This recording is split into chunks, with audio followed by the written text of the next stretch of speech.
hargeysan ku suganahay warbaahinta hargeysa qaybo kamid ah online-ka website-isku waxay saaka daabaceen iyo maanta qaybo kamid ah oo ay bulshadu aad u falanqeynaysaa wasiirkii wasaaradda kalluumaysiga Somaliland Mr. Buureed wuxuu ku sugan yahay magaalada Garowe wada hadal buu kula jiraa maamulka Cabdiweli Gaas ee Puntland haddii wada hadalka isku afkartaan Mr. Buureed wuxuu ka mid noqon doonaa xukuumadda Puntland Somaliland uu ka tagayaa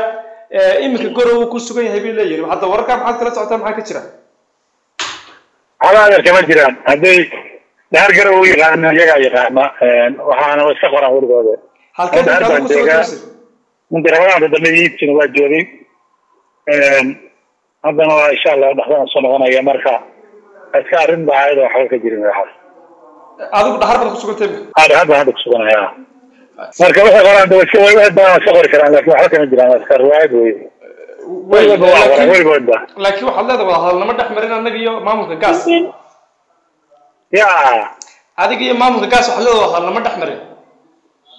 ما waxa xiriir iyo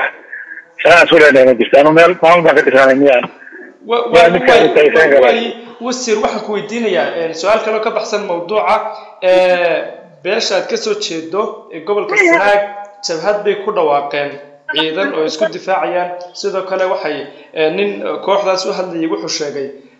dadka siyaasiyiinta ka soo jeeda beeshaasi ee ku kala jira xukuumadaha Somaliland iyo Puntland inaanay ay la haystayaan yihiin oo dad aan hadli karin ay yihiin oo bulshadoodii aan waxba ku soo celin karin sidaa darteed ay jabhad ama ciidan gaar ah ay ku dhawaaqeen oo ka cabsi qabaan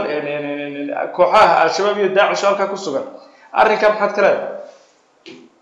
ديارتها كوحدة ولا يافقع ما بعد مغل موقعي واي إلى الميديا ما دقيقة لكن أدخل واحد وأنا وسكها الكلام وأنا وسكها شيئا كلام وادي ريح كوش واحد وأنا وسكها الكلام مركا لكن بعد إنه بهدكم هو جنال عد أما الجماعات أما نور أما واحد فلاقة ما كد العضية واحد هذا كريس واحد برميل جوبت أنا ما نوين لماذا الشباب يحاول بورها في جهادين الشباب كاحينيين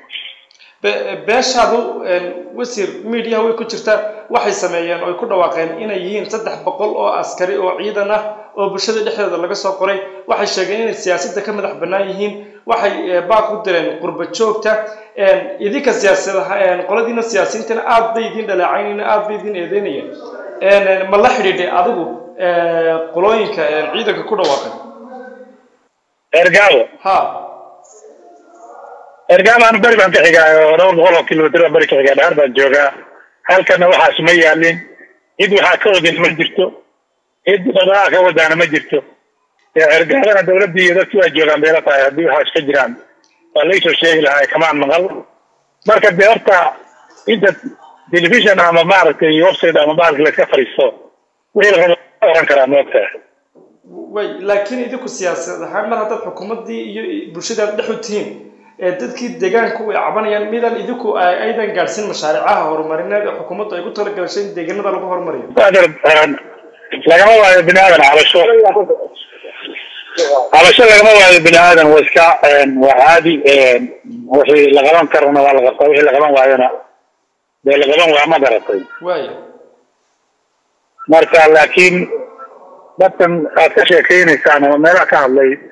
ma hadda jira anoo kulligeed aan ognahay maahan waddanka hadda nufuuskiilaana jooga annagaa deegaanka joogna wax ka socdaana ma jiraan buuraha hadda way jiraan niman maaragtay shabaab iyo waxaasoo ku jira waa la sheegaa oo dadka ku dhiba laakiin haddayn dee kuwa ahayn oo iyagoo de magac khayr sheegtay haddayn kuwa ahayn anagu ma ogin kuwo caadi oo dad caadi halkan aad loo joogo odayaal